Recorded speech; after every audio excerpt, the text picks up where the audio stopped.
it did make sense at the beginning because you have to separate cancer treatment from obviously an infectious COVID hospital. So I agreed with that, but that was always on the proviso that they would be bringing it back when the pandemic was finished.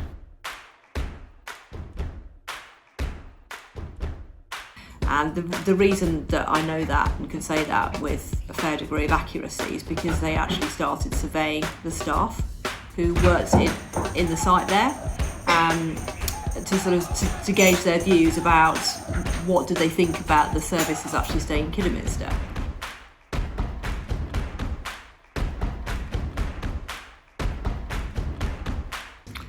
So the campaign started really when we were coming out of the pandemic, when it became apparent that the Garden Suite wasn't actually coming back to the Alex, which was in direct contravention to what I'd been promised at the beginning of it.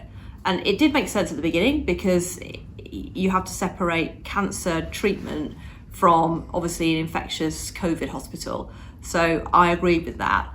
But that was always on the proviso that they would be bringing it back when the pandemic was finished.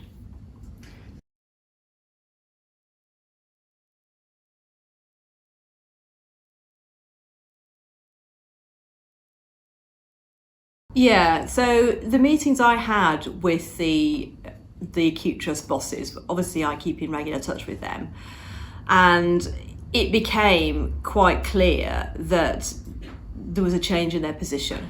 So when I pressed them, when it was obvious that the pandemic was tailing off, to commit to a date to when they were bringing it back, they wouldn't give me one. And then I started to hear that actually they were looking into leaving it in Kidderminster permanently.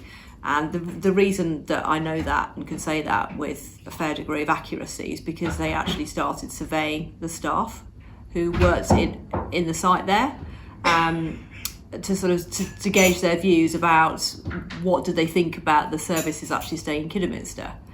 And they were also then making public comments about the future of the service, and they were not able to publicly confirm that it was definitely coming back to the Alex. And that was these were statements in the public domain that they made.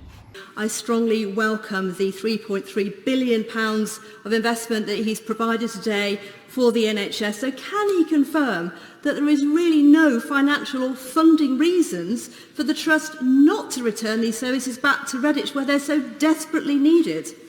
I knew that it was the right thing to do to bring it back, and I knew that people in Redditch agree with me. So obviously I held a number of internal meetings. I met regularly with the Trust to make that very clear to them. But as well as that, we felt we needed to do more.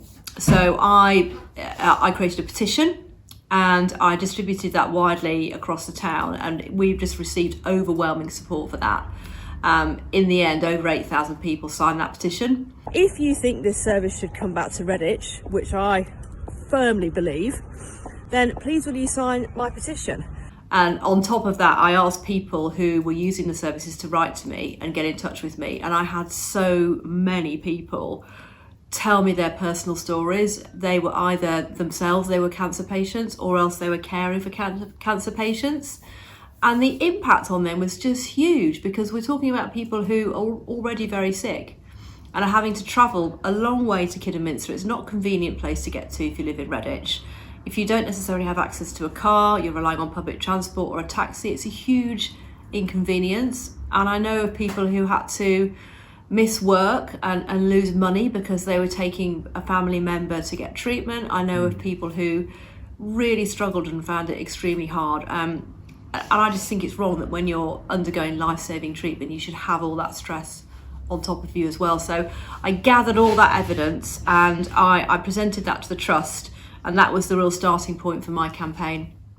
I'm here at the Alex today, and the reason I'm here is because I'm really thrilled to announce some great news, which is that after months of campaigning, thousands of you signing my petition, we can announce that the Garden Suite is coming back to the Alex.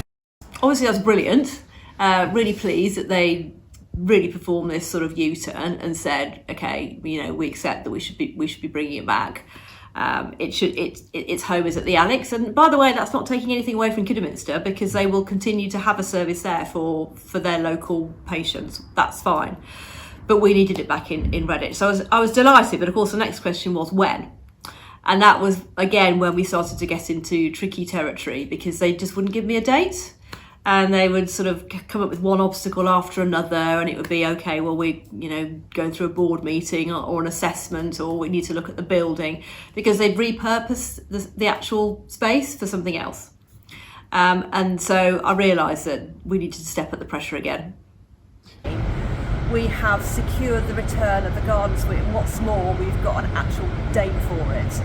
So after months, if not years, of fighting to get this precious service back to Redditch where it belongs, the Trust have finally said it will be back by the end of February.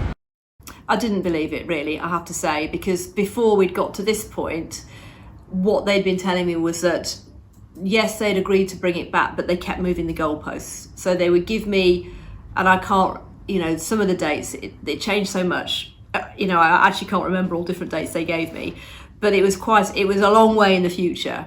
So it was stretching into 2024, because there was always some other things that they had to do before they could be in a position to bring it back. And every time I met with them, they would give me assurances, and then it would slip, or it would change, or they wouldn't be able to confirm it. So I obviously was very frustrated at this point, and I'm not saying anything that I haven't said to them directly. They know I'm a pain, and it's my job to be a pain. And so when they said it was coming back in February, I was like, okay, great. I need to see the evidence. Only when I see the evidence will I believe it.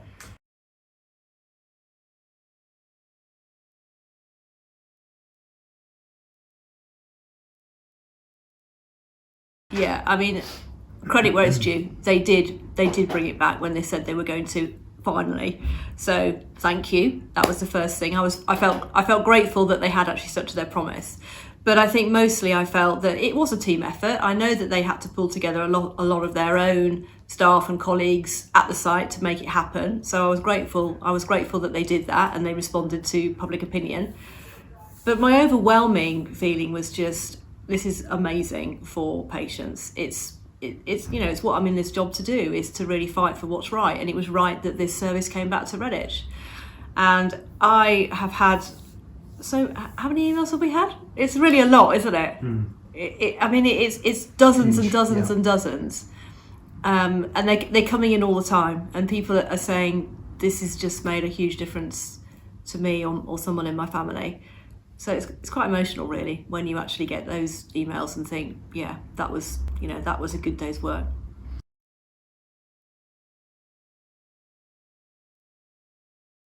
Persistence pays off. Don't give up. The Trust know I'm not going to give up, and actually they know I'm not going to give up, because what I'm asking for isn't unreasonable. So we are asking for services to be delivered that the local population needs. It's not unreasonable. We are a relatively large town. We've got lots of young people, lots of young families. It's just totally right that they have services that they pay for out of their taxes like anybody else. We're not asking to return absolutely everything that was there before. Medicine's moved on. There's new ways of doing things. What I'm asking them to do is review that decision. Look again at the proposals that I've put forward about how we can deliver services that women want when they're pregnant and giving birth. And I think that's a reasonable ask.